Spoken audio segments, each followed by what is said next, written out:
તમારી સામે ઇન્ટરનેટ ટીવીનો એક પાત્રીય અભિનય રજૂ કરીશ. હું પ્રતીક્ષા રાઠોડ આપની સમક્ષ ઇન્ટરનેટ ટીવીનું એક પાત્રીય અભિનય રજૂ કરીશ. તો આજે મારો ઘણો સારો દિવસ છે. તો ડાયરેક્ટર સરે મને એવું કહ્યું છે કે તારે એક લાયક વિવાન કરવાનો છે અને તે દેવીનો કરવાનો છે. તો ચાલો ભક્તો, હવે તમે તમારા એક પછી એક પ્રોબ્લેમ મને જણાવજો. હું તમને સોલ્યુશન આપીશ.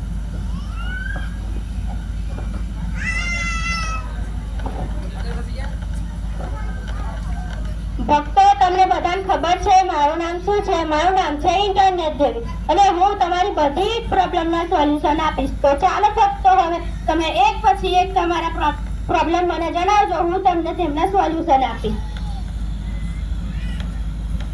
હા બેટા, બોલ, તારે શું પ્રોબ્લેમ છે? ચશ્માના નંબર વધારે છે. શું ચશ્માના નંબર વધારે છે? જો હું તને એક મંત્ર જણાવું છું તે તું મારી સાથે બોલજે. હું બોલું અને તું પણ બોલજે.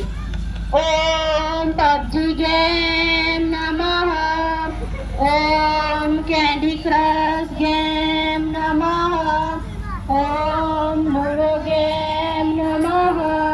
જો બેટા, આ મંત્ર તારે રોજ સવાર સાંજ બોલવાનો છે અને તારે ગેમ રમવાની નથી. તેથી તારા ચશ્માના નંબર ઓછા થઈ જશે. તું 12મા ધોરણમાં ભણે છે ને? હું ઇન્ટરનેટ જેવી, મને બધું જ ખબર છે. અને હા, તને ભણવામાં મન નથી લાગતું એ તો કોઈને જ ના લાગે. જો હું એક તને મંત્ર જણાવું છું તે તારે રોજ સવાર સાંજ બોલવાનો છે. ઓમ વોટ્સએપાય નમઃ, ઓમ ફેસબુકાય નમઃ, ઓમ ઇન્સ્ટાગ્રામાય નમઃ. જો બેટા, આ મંત્ર તારે રોજ સવાર સાંજ બોલવાનો છે. અને હા, તારે સોશિયલ મીડિયાનો ઉપયોગ કરવાનો નથી. હા બેટા, બોલ, તારે શું પ્રોબ્લેમ છે? શું તારા ઘરમાં લડાઈ ઝઘડા થાય છે? તું ખમણ ખાધું છે ને? ખાધું છે. તેની સાથે લીલું મરચું ખાધું છે? નથી ખાધું. તો આ રવિવારે તું તારી ફેમિલીની સાથે ખમણ અને લીલું મરચું ખાજો. તેથી તારે ઘરમાં લડાઈ ઝઘડા નહીં થાય.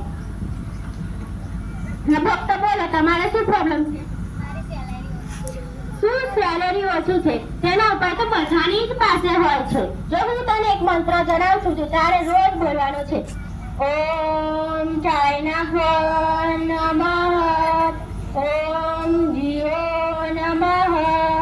આ મંત્ર બોલવાથી તારી સેલેરી વધારે થઈ જશે. કાલે મારી પાસે એક છોકરી આવી હતી. તેને મેગી જ બનાવતા ન આવડતું હતું. તો હું તેને એક મંત્ર જણાવ્યો, ઓમ યુટ્યુબાય નમઃ. તો આજે તેને મેગી બનાવતા આવડી ગઈ. જો તમે ધારી લો ને તો તમે મેગી શું તમે જાતે જાતની વાનગી બનાવી શકો છો. ચાલો ભક્તો, હવે મારે જવાનો સમય થઈ રહ્યો છે. તો જોયું ને ભક્તો, ઇન્ટરનેટ આપણને ઘણું બધું શીખવે છે. જેમ કે યોગ્ય સોલ્યુશન આપે છે અને અયોગ્ય સોલ્યુશન આપે છે. યોગ્ય સોલ્યુશન જેમ કે ગેમ ન રમવાથી ચશ્માના નંબર ઓછા થઈ જાય છે અને સોશિયલ મીડિયાનો ઉપયોગ ન કરવાથી ભણવામાં મન લાગે છે, તે યોગ્ય સોલ્યુશન છે. અને અયોગ્ય સોલ્યુશન જેમ કે ખમણ અને મરચું ખાવાથી ઘરમાં લડાઈ ઝઘડા નથી થતા અને ચાઇના ફોન અને જીઓ વાપરવાથી સેલેરી વધારે થઈ જાય છે, તે અયોગ્ય સોલ્યુશન છે. ઇન્ટરનેટનો કેટલો અને કેવી રીતે ઉપયોગ કરવો તે બધું આપની પર ડિપેન્ડ છે. Thank you.